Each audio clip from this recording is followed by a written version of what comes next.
오늘 저희가 읽은 본문 말씀 사사기서 12장 13절에서 15절까지의 말씀을 가지고 하나님께서 주신 일이라는 제목으로 말씀을 선포하겠습니다. 이스라엘의 8대 사사인 입다가 죽었습니다. 7절 말씀에 입다가 이스라엘의 사사가 된 지 6년이라 길르앗 사람 입다가 죽음에 길르앗에 있는 그의 성읍에 장사되었더라 라고 말씀에 기록되어 있습니다. 이제 그 소위 사사들 중에서도 이 소사사라고 하는 작은 사사들로 분류가 되는 9대에서부터 10대 그리고 11대까지의 사사가 이제 계속해서 이어져서 말씀이 기록되어 있습니다. 성경의 기록은 보시는 바와 같이 정말 그야말로 약식입니다. 9대 사사 입산을 보시기 바랍니다. 9절 말씀에 이렇게 말씀하고 있죠. 그가 아들 30명과 딸 30명을 두었더니 그가 딸들을 밖으로 시집 보냈고 아들들을 위하여는 밖에서 여자 30명을 데려왔더라. 무슨 말씀입니까? 자녀들을 모두 하나님이 엄격히 금하신 이방인들과의 결혼을 시켰다는 말씀입니다. 입산 자신도 여러 명의 처와 첩을 둔 것 같습니다. 입사는 이렇게 사생활이 아주 문란한 그러한 사람이었습니다. 자식 60명 모두를 이방 결혼을 시켜버리는 등 정말 사사라고 하는 사람이 앞장서서 하나님의 율법을 범하고 있다는 사실을 우리가 보게 됩니다. 이게 9대 사사인 입산의 일입니다. 그 다음 사사, 10대 사사 엘론은 어떻습니까? 11절 말씀에 이렇게 말씀합니다. 그 뒤를 이어 스불론 사람 엘론이 이스라엘의 사사가 되어 10년 동안 이스라엘을 다스렸더라. 이게 전부입니다. 아무것도 없습니다. 1년도 아니고 2년도 아니고 5년도 아니고 10년 동안 이스라엘의 사사로 있었지만 그를 평가할 말이 기록되어 있지 않은 것을 보게 됩니다. 요즘 말로 표현하면 존재감이 없는 사람이었습니다. 그 다음에 이제 오늘 저희가 읽었던 11대 사사, 이 압돈이라고 하는 인물이 등장합니다. 본문 13절과 14절 말씀 다시 한번 읽겠습니다. 그 뒤를 이어 비라돈 사람 힐렐의 아들 압돈이 이스라엘의 사사가 되었더라.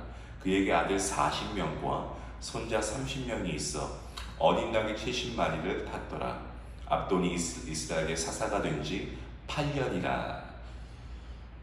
내용을 보시면 어떻습니까? 이 9대 사사였던 입산과 거의 유사한 것을 볼 수가 있는데요. 압돈도 아들 40명에 손자 30명을 두었습니다. 그런데 특이한 것은 이 압돈의 업적이 딱 하나 나오긴 합니다. 아들, 손자 모두에게 나귀 한 마리씩 주었다라는 겁니다. 그 당시에 나귀 한 마리를 주었다는 것은 요즘 말로 하면 아들, 손자에게 자동차 몇 대를 선물해 준 것과 같다라고 생각하시면 됩니다. 많이 줬네. 이게 중요한 게 아니고 이 말의 속뜻은 부정축제를 했다는 겁니다. 이렇게 하다가 결국에는 이 삼손이 등장하게 되죠. 이 삼손은 자신의 신분을 잊고 그야말로 타락의 극치를 보인 인물 중에 또 한 명이 이 삼손이라고 하는 인물입니다. 그래서 무려 이 300년간 이어지던 사사시대의 역사 가운데 이 9대, 10대, 그리고 11대 사사시대가 유난히도 정말 참으로 어두웠던 시대가 바로 이때였습니다. 영국의 42대 총리였던 윈스턴 처칠에 대한 재미있는 이야기가 있어서 제가 좀 소개하고자 합니다. 이 처칠이 어떻게 하다가 이 운전을 하고 있는 운전사에게 차를 좀 급히 몰라고 이렇게 오더를 합니다. 운전사가 시키는 대로 해야 되겠죠. 더군다나 이 총리 아니겠습니까? 자, 그런데 교통경찰관이 이 수상을 태운 자동차가 과속으로 달리는 것을 봅니다. 그리고 차를 세웁니다. 이 면허증 제시를 요구하겠죠. 경찰관이 그러니까 운전사가 수상이 타고 있습니다 라고 얘기를 했습니다. 자, 그러니까 경찰관이 그 말을 듣고 어떻게 했을까요? 놀랍게도 꿈쩍도 안 하는 겁니다. 그리고 이렇게 말하고 있습니다. 알고 있습니다. 근데 과속은 가속인데요. 딱지 뗄 테니까 벌금이나 준비하세요. 이렇게 얘기를 하는 겁니다. 이 대포가 어마어마한 경찰관이죠. 그러니까 이 처칠이 굉장히 좀 성격이 급한 분이었던 것 같아요. 언성을 좀 높여서 얘기했습니다. 아니, 자네 내가 누군지 몰라? 내 얼굴 잘 보라고. 내가 누군지 모르겠어? 라고 얘기를 하는 겁니다. 언성을 높여서. 제가 좀 연기를 하려고 준비했는데 목이 잠겨서 이게 안 되네요, 연기가. 한번 그냥 상상을 해보시기 바랍니다. 화가 났겠죠. 생각해 보시기 바랍니다. 총리인 자기가 분명히 버젓이 뒤에 있는데 경찰관이 딱지를 떼겠다고 하니까 얼마나 화가 나겠습니까? 언성을 높였습니다. 그러니까 경찰관이 이렇게 대답합니다. 아, 네. 얼굴은 우리 수사 각하하고 비슷한 것 같네요. 그런데 법을 지키는 것은 비슷한 것 같지 않은데요. 이렇게 천연덕스럽게 얘기를 했습니다. 결국에 처칠은 딱지를 떼게 됐습니다. 이러한 처칠은 의회에서 업무를 마치고 올라와서 이 경시 총감을 부릅니다. 그리고 그 이유가 뭐냐면 그 딱지를 뗀 경찰관을 좀 격려하기 위한 거예요. 찾아서 격려해야 되겠다. 그래서 그는 자초지종을 설명하고 그 경찰을 찾아서 특진시킬 것을 이렇게 명령했습니다. 그래서 이 경시총감은 과속차를 적발했다고 특진시키라는 이러한 명을 받았기 때문에 그 경찰관을 찾아서 얘기를 한 거죠. 그런데 그 경찰관이 뭐라고 하냐면, 아니, 어느 규정에도 과속차를 적발했는데 특진된 사례는 저는 못 봤습니다 라고 하면서 자기는 그러한 특진을 받지 않겠다라고 하는 거죠. 이 이야기가 주는 교훈은요, 규정을 준수하는 이 본을 지도자가 보여주는 것이 아름다운 것이다 라는 그러한 교훈을 주고 있는 이야기라고 생각합니다. 제가 드리고자 하는 말씀은요, 어느 사회나 그리고 공동체든지 간에 이 지도자가 타락하면 반드시 망한다는 거죠. 그래서 지도자가 참 중요합니다. 어떤 목사님께서 이렇게 말씀하시더라고요. 이 교회의 한 목회자는 100명 이상의 성도를 대표하는 것과 같다. 그래서 말과 행동을 조심해야 된다. 제가 이 말씀을 잊지 않고 있습니다. 목회자도 중요하고 대통령도 중요합니다. 리더가 흔들리면, 리더가 타락하면 그 집단, 그 사회, 그 나라, 그 민족은 아주 위험해집니다. 망하게 될 수도 있습니다. 보십시오. 지도자가 수십 명의 첩이나 거느리고 하나님의 율법을 무시하고 자기 자식을 모두 이방인과 결혼시키고 부정축제한 돈으로 자기 자식과 손자에게 이 자동차, 요즘 말로 자동차를 선물해 준다고 합니다. 이런 지도자를 둔 집단이 건강하게 발전할 수 있겠냐라는 거죠. 한 나라나 사회, 교회가 제대로 서고 또 앞으로 바르게 나아가려면 물론 그 지도자는 하나님께서 세우시고 하나님의 은혜가 있어야 됩니다. 근데 그 지도자 자신이 하나님의 법도에 충실하고 자기 삶에 철저하게 좀 관리 아닌 관리를 해야 되겠죠. 그렇지 않겠습니까?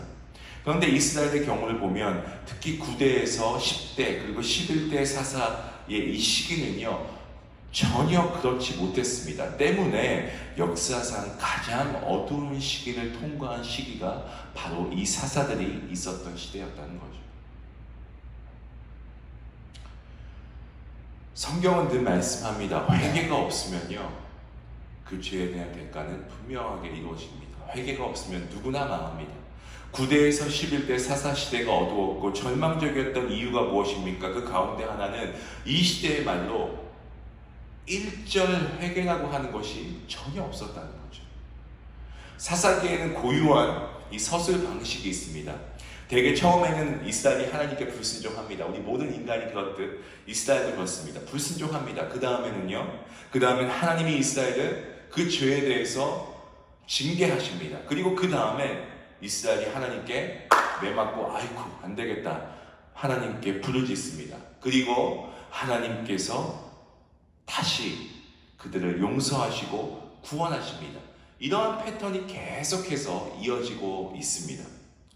하지만 블레셋에게 무려 40년간 압제를 당했음에도 불구하고 하나님 앞에서 부르짖고 회개했다는 대목이 말씀 어디에도 나와 있지 않은 것을 우리가 주목해야 됩니다. 무슨 말일까요? 거의 치유불능의 타락상을 보여주고 있는 거죠. 백성들의 죄가 아무리 커도 회개하면, 하나님께 죄를 자백하고 하나님께 눈물로 회개하고 나아가면 하나님께서는 용서하십니다. 회개하면 구원자를 보내시고 이스라엘을 구원해 주십니다. 이게 사사기의 공식인데요. 문제가 아무리 많고 심각하다라고 해도 하나님께 부르짖는 한 누구에게나 어느 민족에게나 희망은 있다라는 거죠. 회개하면 자비의 하나님께서 용서하십니다. 하지만 회개할 줄 모르고 하나님께 부르짖는 그러한 일을 팽개친 민족이나 공동체는 사실 망하는 그러한 길 외에는 다른 길이 없습니다. 교회든 성도이든 개인이든 마찬가지입니다. 회개하는 한 얼마든지 우리는 주님의 보혈로 깨끗함 받고 새롭게 될 수 있고 새 출발할 수가 있습니다. 돌아서서 다시 죄를 지을지언정 회개하면, 그때마다 하나님 앞에 나아가면 반드시 하나님은 받아주시고 기회를 베푸시고 용서하시고 우리의 죄를 죄 없다라고 깨끗하게 기억지도 않으시는 분이 바로 우리의 아버지 되시는 하나님이신 줄 믿으시길 바랍니다. 범죄, 그리고 그로 인한 하나님의 징계, 회개, 그리고 그 이후에 구원이라고 하는 이 구도가 중요합니다.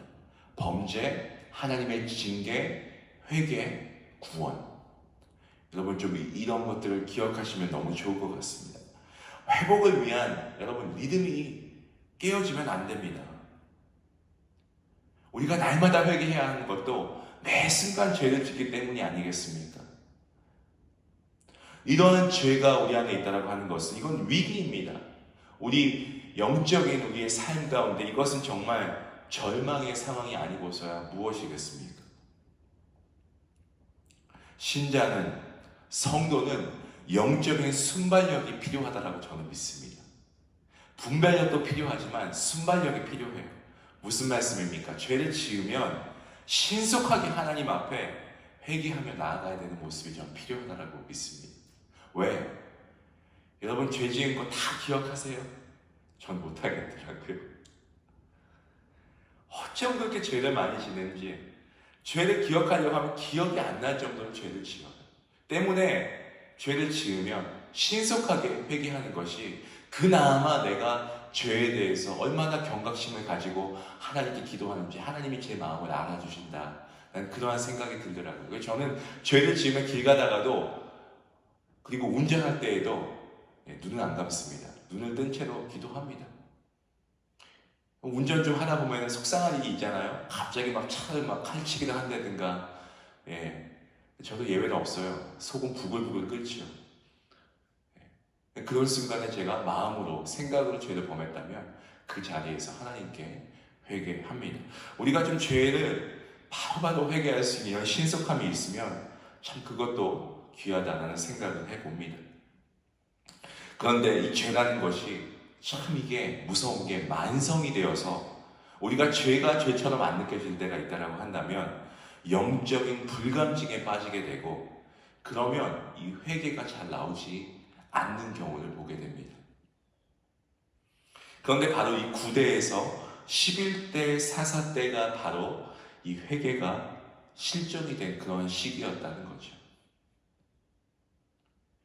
여러분, 하나님께서는 진정한 역사의 주인이신 줄로 믿으십니까? 맞죠? 하나님은 역사의 주인이십니다. 하나님 백성들의 범죄는요, 회개와는 상관없이 하나님께서 홀로 하나님 역사를 이끌어 가시는 겁니다. 그게 팩트입니다. 우리가 회개하지 않고 하나님의 뜻대로 살지 않는다고 해서 하나님께서 계획하신 원대한 계획에 차질이 빚어진다고 하거나 어떤 문제가 발생하거나 하는 것은 여러분 절대 아닙니다. 그것은 착각입니다. 회개하면 그것은 우리에게 유익하고 복된 것이지, 우리가 회개하지 않고 강박하게 군다고 하나님께서 어떠한 치명적인 해를 입으신다? 절대 그렇지 않습니다. 하나님은 하나님 스스로 하나님께서 계획하신 모든 것을 이루어 가실 수 있는 전능하신 하나님이십니다. 어떠한 해도 입지 않으십니다. 회개하면 우리에게 좋은 거고, 회개하지 않으면 결국엔 우리에게 손해입니다. 우리 삶이 암울해지는 겁니다. 우리 운명에 죄에 대한 저주가 미칠 수밖에 없는 겁니다. 하나님의 뜻이나 어떤 역사에 우리는 상처를 입힐 수가 없는 그러한 존재입니다. 하나님께서는 절대 우리 덕을 보자고 그렇게 하시는 게 아닙니다. 하나님께서는 우리 회개와 상관없이 하나님의 경륜대로 하나님의 역사를 주관하시는 분이십니다. 어느 누구도 하나님이 역사하시는 섭리를 바꿀 수 없습니다. 입산과 엘론과 악단 사사 시대의 역사를 보시기 바랍니다. 하나님께서는 하나님의 뜻대로 그 역사를 이끌어 가시는 것을 우리는 말씀을 통해서 분명하게 볼 수 있어야 됩니다. 민족 공동체 앞에 불성실하게 살아왔던 지도자들은 세월이 흘러 덧없이 사라져버리는 정말 이슬과 같은 존재에 불과하지만, 하나님의 역사는 계속해서 앞으로 나아가고 있습니다. 우리가 하나님의 영광을 위해 산다는 것은 사실은 하나님보다는 우리 자신의 복을 위해서입니다. 헌신하는 것도 마찬가지입니다. 내가 헌신하지 않아도 필요하시면 하나님께서 또 다른 필요한 일꾼들을 세우십니다. 그리고 필요하면 하나님께서는 주님의 몸된 교회를 지켜주십니다. 따라서 우리는 하나님을 위해서 혹은 교회를 위해서도 그렇지만 하나님께서 우리를 축복하시기 위해 하나님께 헌신할 수 있는 기회를 주신다는 이러한 사실을 우리가 분명하게 알고 믿어야 합니다. 하나님께서 여러분에게 복 주시려고, 하나님의 은혜를 놀랍도록 경험하시게 하기 위해서 우리에게 헌신이라고 하는 이러한 기회를 주신다는 겁니다. 하나님께서는 하나님의 이익을 위해서 우리에게 충성을 원하십니다. 하지만 절대 그것을 강요하시는 분은 아니십니다. 우리의 복을 위해서 헌신을 요구하시는 겁니다. 그래서 우리는 주어진 회개와 그리고 헌신의 기회를 오늘 이 말씀에 등장하고 있는 입산이나 엘론이나 압돈처럼 허무하게 이런 기회를 저버려서는 안 될 것입니다. 9대에서부터 11대까지의 사상은 하나님께서 주신 기회를 발로 차버렸습니다. 이들을 소개하는 성경 말씀은요, 초라하게 한두 절로 끝나고 있는 것을 보게 됩니다. 이름만 겨우 전하고 있습니다. 그만큼 하나님 앞에서, 민족 앞에서 바르게 살지 못했다는 겁니다. 하나님께서는 그들에게 누구보다 복된 기회를 베푸셨음에도 그들 스스로 그러한 모든 기회를 다 차버리는 거죠. 말씀을 맺겠습니다. 사랑하는 성도 여러분, 현재 우리가 하고 있는 일들은 모두 하나님께서 저와 여러분에게 맡겨주신 일들임을 먼저 믿으시길 바랍니다. 하나님께서 여러분에게 지금 하시고 있는 일들을 허락하시고 여러분에게 사명을 주신 겁니다. 그래서 하나님께서 현재 우리에게 주신 사역에 대해서 우리는 어떻게 해야 될까요? 최선을 다해야 할 것입니다. 그게 바로 하나님께 영광 돌리는 것입니다. 회개도 하나님께서 우리로 하여금 회개케 하신다는 것은 우리가 매일 죄를 짓기 때문에 우리가 이것을 기억하고 하나님께 회개함으로 나아가야 되겠죠. 여러분이 맡고 계신 일들도 하나님이 주신 것이다라고 생각하면 얼마나 소중하고 복됩니까?